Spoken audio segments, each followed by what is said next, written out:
Olá, votos renovados de uma muito boa tarde. Eu recordo, este é o Pedra de Audiência, hoje com Albino Almeida, é presidente da Assembleia Municipal de Vila Nova de Gaia. Albino Almeida, sabemos que é o filho mais velho de uma numerosa família. Sim. De quantos irmãos?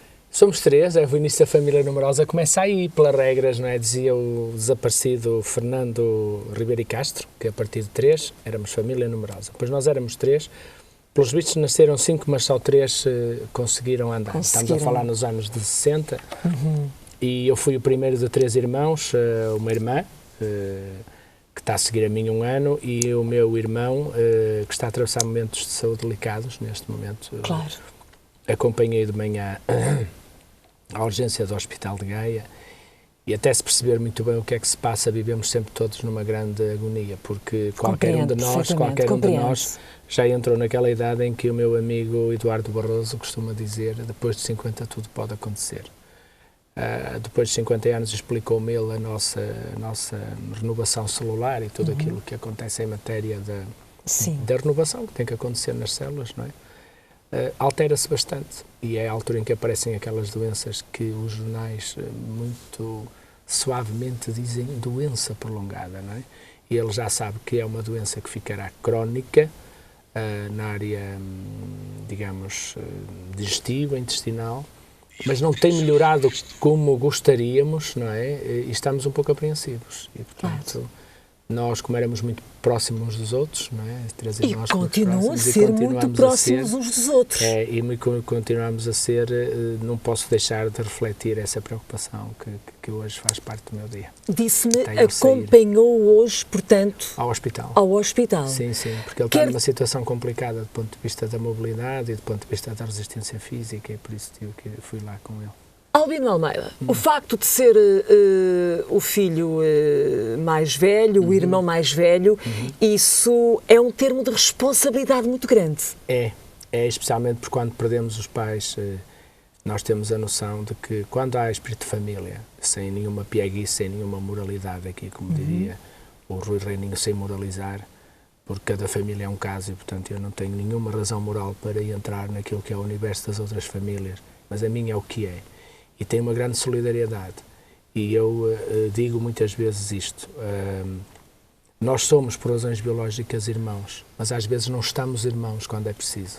Há um cordão que une, não é? Há um cordão que une. E esse é o que faz com que estejamos irmãos quando é preciso, para além de sermos irmãos, se me faço entender. Claro, compreendo perfeitamente. Ser irmão é uma coisa, estar irmão é outra coisa, completamente diferente. E às vezes é preciso estar para além de ser. Foi o que procurei fazer hoje. Eu costumo dizer que a seguir ao pai, temos o filho mais velho, o mano mais velho. É isso.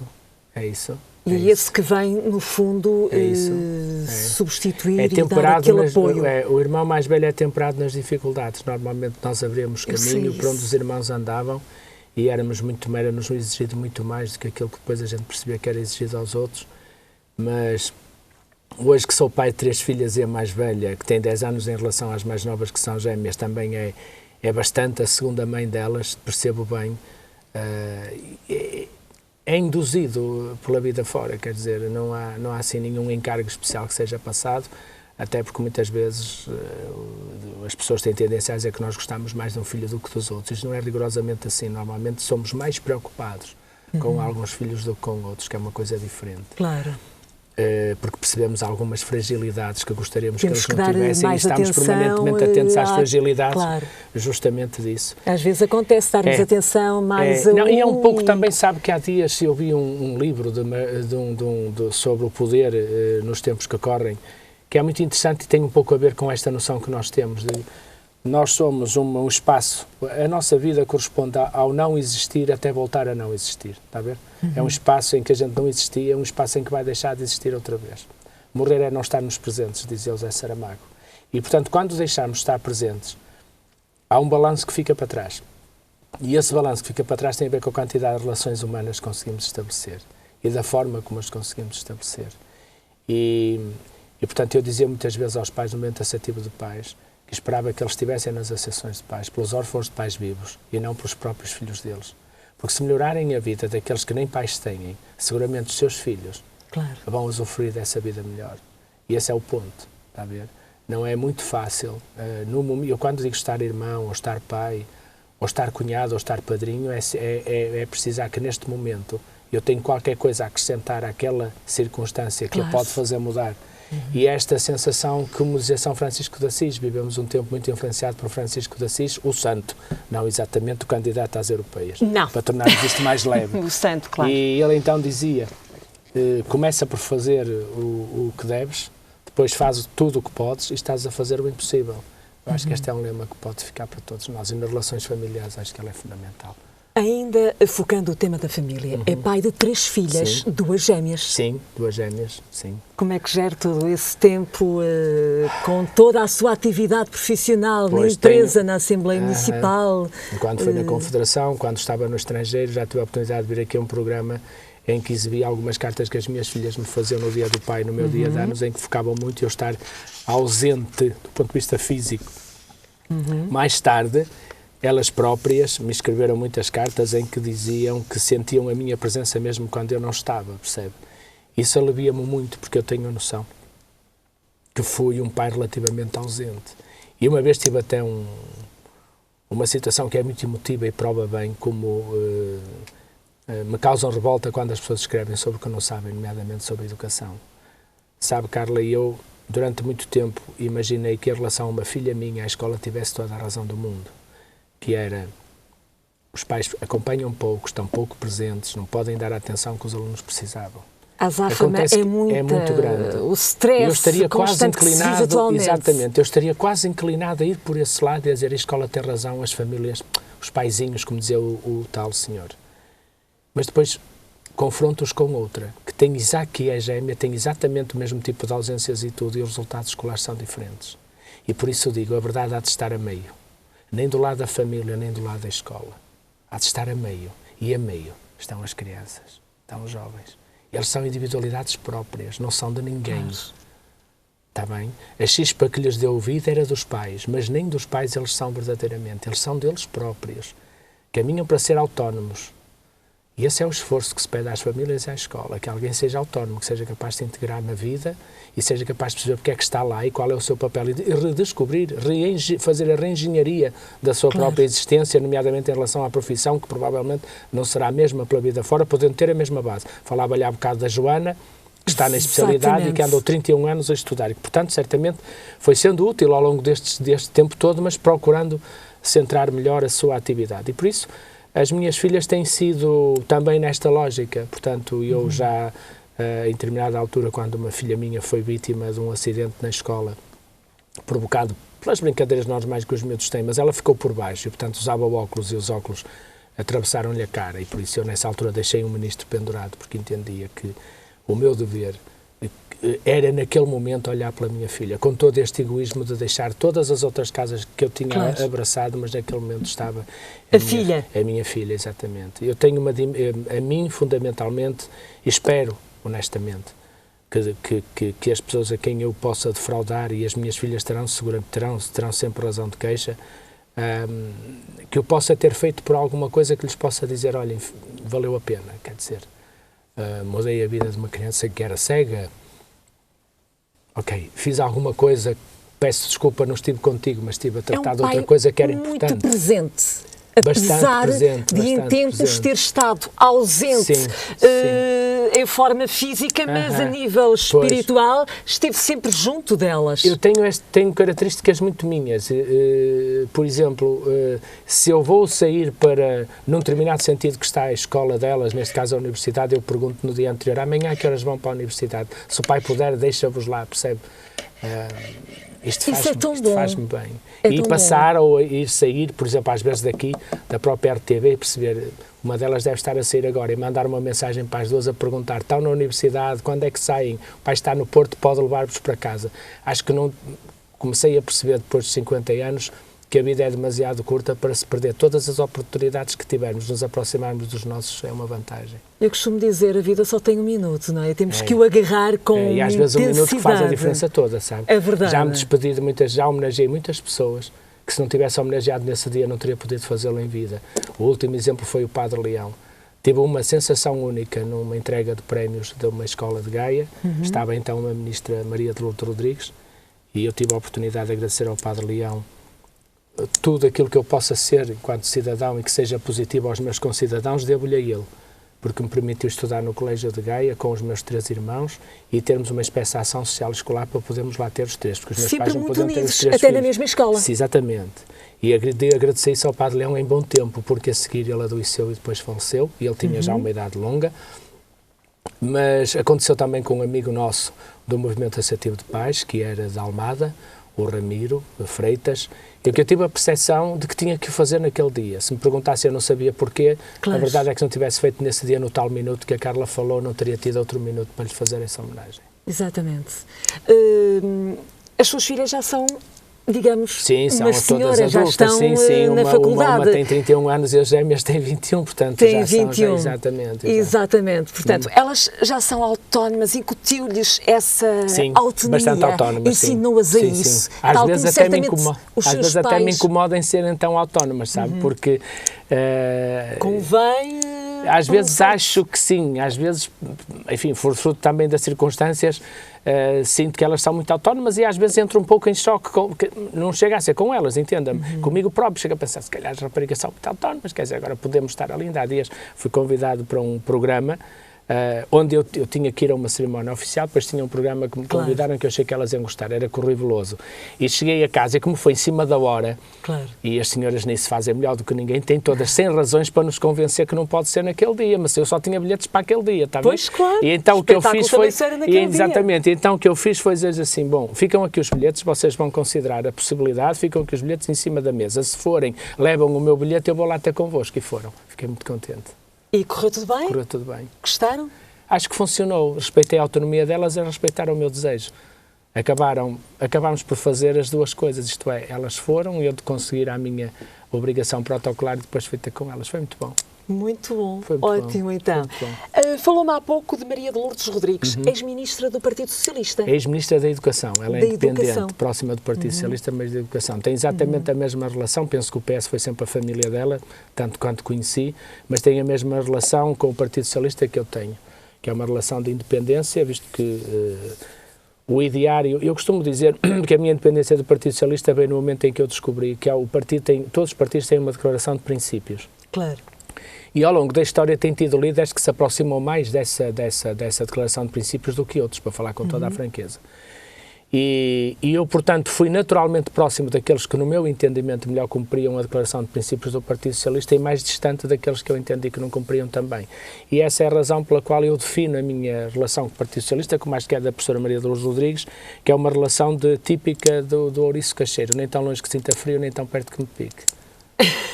Diz o velho ditado, não é? É verdade. Sente necessidade de fazer uma coligação com o partido histórico, o Partido Socialista, Albino Almeida? Eu senti fundamentalmente que estava a passar pelo Partido Socialista à data um homem que me dava garantia de ser diferente. Eu tive 2 grandes seções no Partido Socialista. Sim. Deixe-me dizer que em 1977 eu entrei a primeira vez no Partido Socialista em Gaia, na secção de Mafamudo.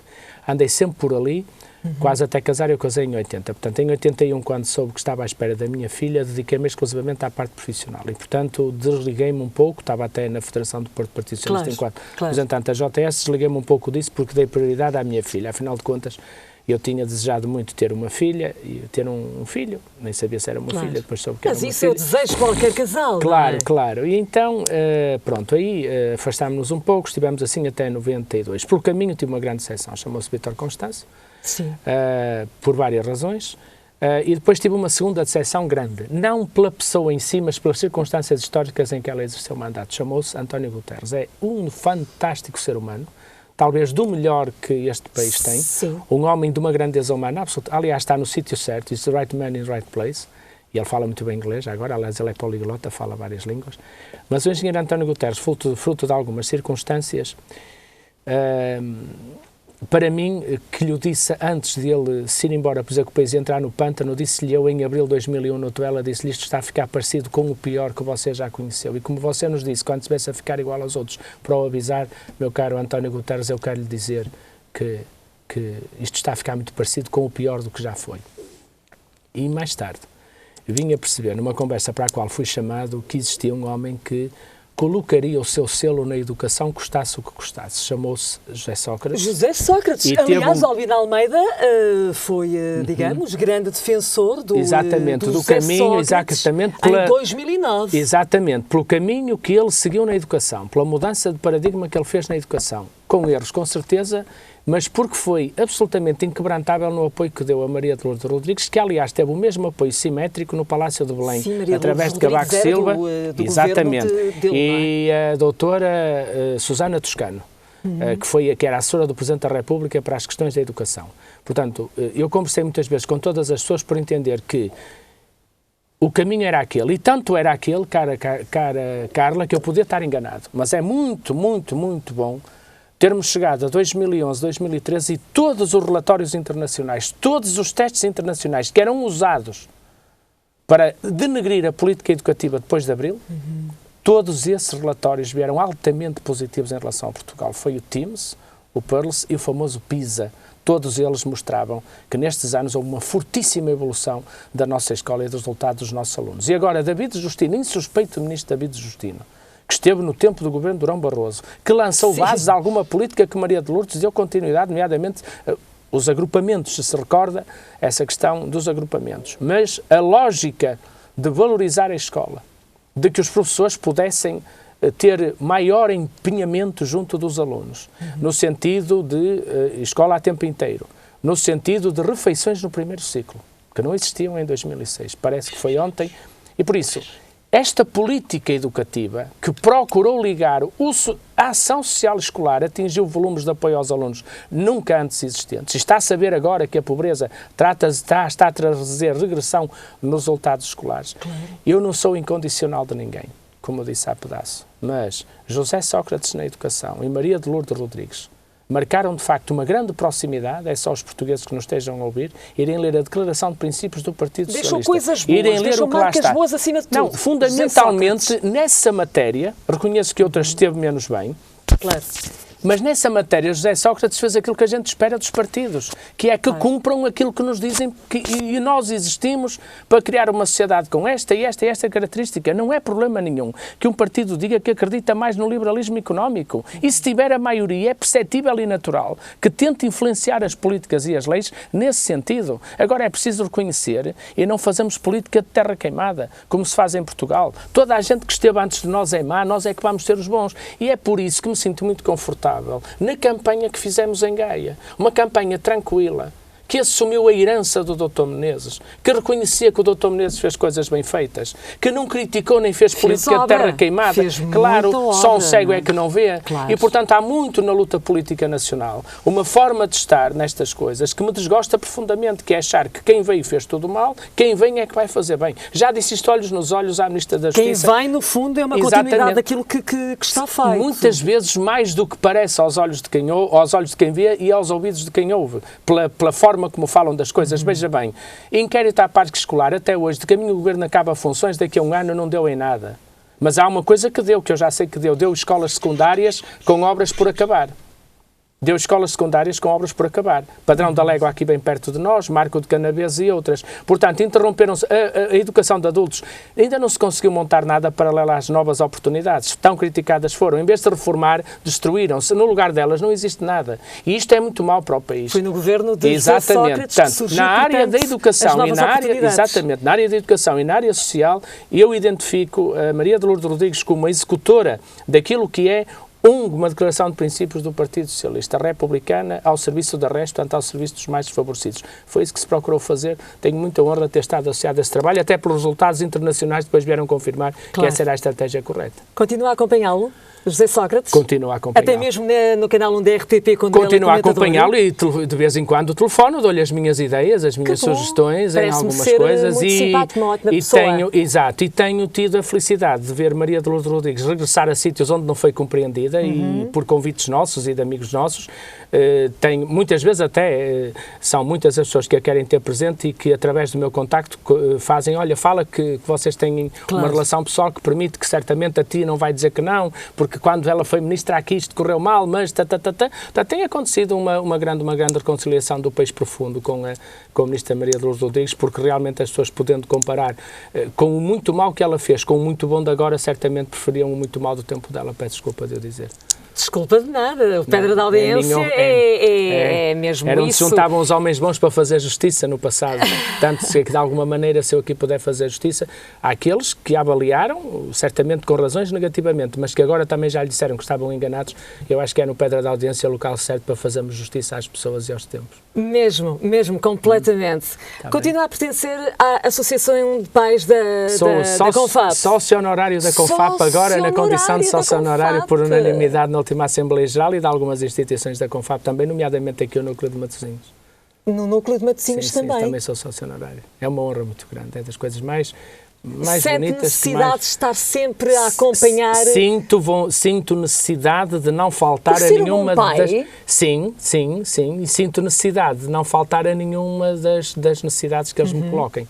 Sinto que esse é um dever de quem foi presidente de uma estrutura destas, na qual vivi dias e tempos muito felizes.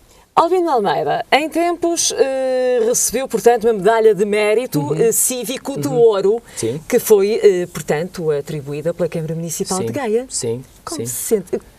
Contava com essa medalha de ouro? Olha, não, o mérito de todo, não contava Almeida, nada, até porque aquilo foi muito bem conduzido na altura e eu nem só percebi nada, só percebi muito tarde, por um acidente de percurso. Mas dizer-lhe uma coisa, sinto-me hoje muito mais merecedor da medalha que recebi em 2004 do que se calhar me sentiria em 2004, porque estive sempre presente nas políticas educativas em Portugal, sempre levei para as reuniões com os ministros o exemplo de Gaia. E nessa matéria também vale a pena dizer que tenho a grande consideração pessoal que tenho pelo Dr.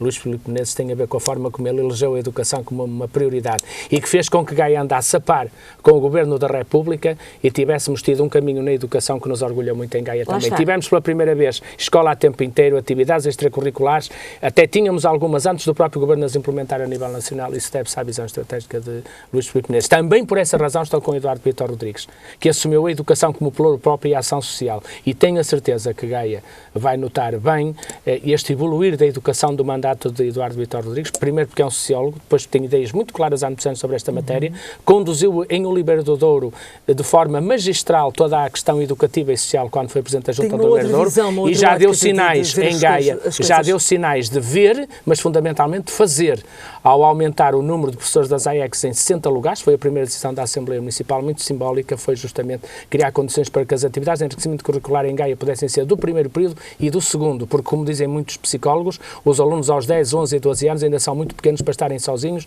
e sem terem uma atividade educativa nas escolas. E desse ponto de vista, também de apoio às famílias, desse ponto de vista, Eduardo Vitor Rodrigues é já uma certeza na continuidade de políticas estruturais lançadas por Filipe Menezes e com muito menos dinheiro do que o Luís Filipe Menezes tinha, seguramente. Digamos que mais um político que foi derrotado, tal como aconteceu com José Sócrates, que coisas boas, coisas menos boas, mas ambos deixaram marca. A nível de ensino, que é um dos pontos fulcrais para os nossos deixaram filhos. Marca, seguramente. Deixaram marca no nosso país. Deixaram marca no nosso país, e que é absolutamente que não se pode ignorar.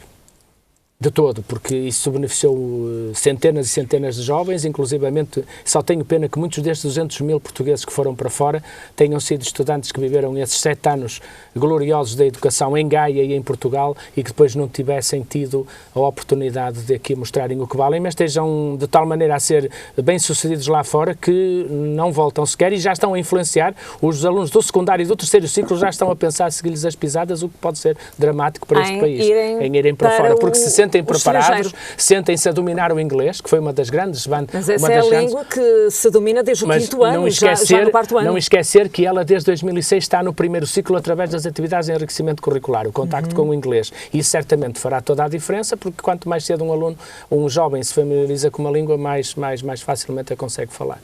E por isso, naturalmente, tenho pena que o país não... Convém nos dias de hoje, não é? Porque hoje em dia está tudo, ou quase tudo, não é? A pensar em ir para o exterior. Exatamente. E por isso é que eu digo que neste momento, mesmo da forma arrabesada como foi incluídos, os alunos estão a aderir maciçamente às provas de inglês da Wall Street e Cambridge, claro. Justamente porque querem ter essa competência reconhecida. E precisam dessas competências depois para saberem escrever relatórios. Agora, dizer-lhes uma coisa, nós vamos fazer exames no 12º ano para os ingleses, com a exigência inglesa, porque também tem oralidade, tem as chamadas provas orais. Vamos fazer exames no 12º ano equivalentes ao 9º nível. Agora eu pergunto à Carla, se nós não tivéssemos colocado o exame no primeiro ciclo em 2006 nas IECs, os nossos alunos estariam agora no 12º ano provavelmente a fazer exames do nível de 6º ano de Inglaterra. E não deixa de ser também algo que tem que ser acreditado a José Sócrates e a Maria de Lourdes Rodrigues. É de louvar. Com certeza. Esteve presente no lançamento do livro A Confiança no Mundo, de José Sócrates? Sim. Sabe, para muita gente que é detrator do José Sócrates não percebem uma coisa. Eu, a primeira vez que falei com ele, ainda ele era candidato a secretário-geral, chamou-nos para ouvir a área da educação, a nós, à FEMPROF, à FNE, e eu fiquei com a ideia que ele podia ser um homem de slogans. Mais tarde percebi, nas reuniões com ele, que ele estudava aprofundadamente os temas em que se envolvia. E em matéria desta questão que ele apresentou no livro dele sobre de facto a tortura, eu acho que ele fez uma conferência fantástica em Lisboa quando apresentou o livro e seguiu um caminho de investigação que eu acho extremamente oportuno, extremamente interessante, porque nós hoje vivemos um dilema, é saber se estamos em segurança, eu e a Carla, quando estamos aqui a falar. Se nada nos vai acontecer, por exemplo, em função da intervenção de Portugal na NATO e noutros lados quaisquer, claro. Isso implica muitas vezes violar regras fundamentais da nossa Constituição em matéria de dever, de dignidade humana, de não perseguir as pessoas, e Sócrates chama a atenção para isso de uma forma muito clara. E acho bem para ele, que muitas vezes foi acusado de tentar controlar tudo. Albino Almeida, nós teríamos aqui muito mais possivelmente mais 1 hora de conversa, exato. Porque é um ótimo entrevistado. Foi um prazer tê-lo aqui no Pedra da Audiência e um abraço ao engenheiro José Sócrates. Com certeza. E este foi o Pedra da Audiência desta sexta-feira. Nós voltamos de hoje a 8 dias, precisamente aqui na RTV, à mesma hora, às 14. Até lá, fique bem.